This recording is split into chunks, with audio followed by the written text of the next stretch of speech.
There was a battle that arose in heaven. Something started happening in heaven, and God already had the victory over what was happening. Now, I was asking God, now what happened in heaven? He said, now Satan tried to persuade a third of the angels to turn their worship away from God to the devil.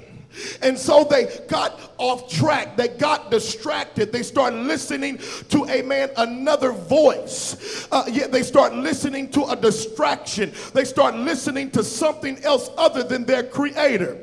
And so when God, seen what Satan did, or he already knew because he's all-knowing, and Satan pulled the move of rebellion and drove the angels out of the presence of God unto himself, God kicked Satan out of heaven. And the Bible says, Jesus, he said, I seen Satan fall like lightning from heaven. Now, it got me that, the lightning strikes so quick that you have to take a picture almost to see it clearly. And so, as soon as Satan rebelled against God, that's how quick he fell from his position. It was a quick, fast, and a hurry fall. It was a quick, fast, and a hurry cast down, because the enemy was in rebellion, and God doesn't tolerate that in his kingdom.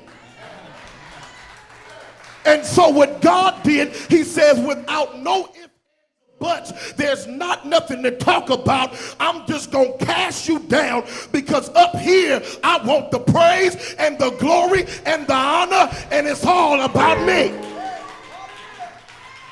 And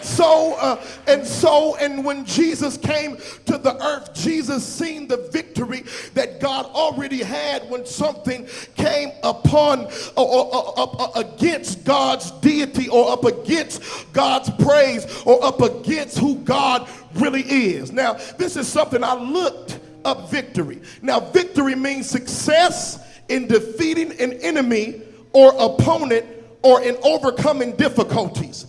Or it means success in war or any struggle. So victory just doesn't mean a celebration. Victory means that there's a struggle before the outcome of the celebration. There's a struggle before the reality of who you really are. And so in order to find out who you really are, there has to be an opposition that comes against it to see that it's really authentic. Touch your neighbor and say, I'm real because I'm still standing after I went through all kind of hell and high water. I'm still here.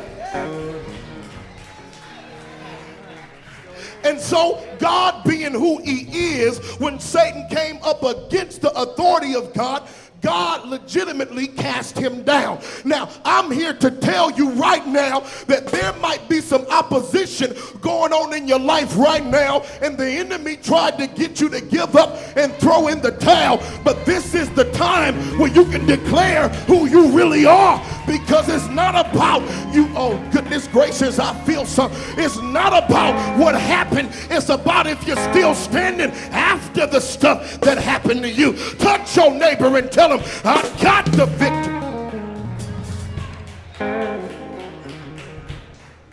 And so the Christianity movement, why I call it a movement is because we put on facades, we put on faces, we put on, smiles. We act like everything is all right. Yeah, we make everybody think you got to be perfect to be a Christian. But in reality, a real Christian is one that went through lumps and bumps, but they got up from there with scars, and they can still walk after the hit, take a licking and keep ticking. When Jesus Christ of Nazareth went through hell and high water, the Bible tells me that they whipped him, they flogged him, they put a crown of thorns on his head, they did all kind of manner of evil against him. They slapped him, they spat in his face, they mocked him, they flogged him, they beat him to a bloody pulp, and he got up there on the cross, and they still wasn't finished.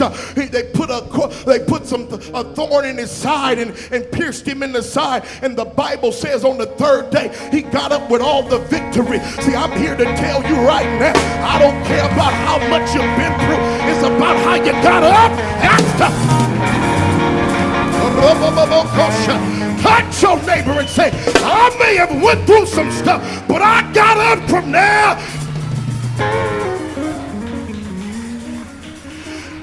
And so Christians, real Christians are the ones, amen, that have a couple lumps and bumps and bruises. When people talk about you and ridicule you and say you ain't got no money in your bank account, but you was riding last year, but you're catching the bus this year, but tell them I'm still going though. The devil couldn't stop me from going, whether I'm riding or walking. I'm still, hey, I feel something. Touch your neighbor and say, I'm still going though. After all that I've been through, I still got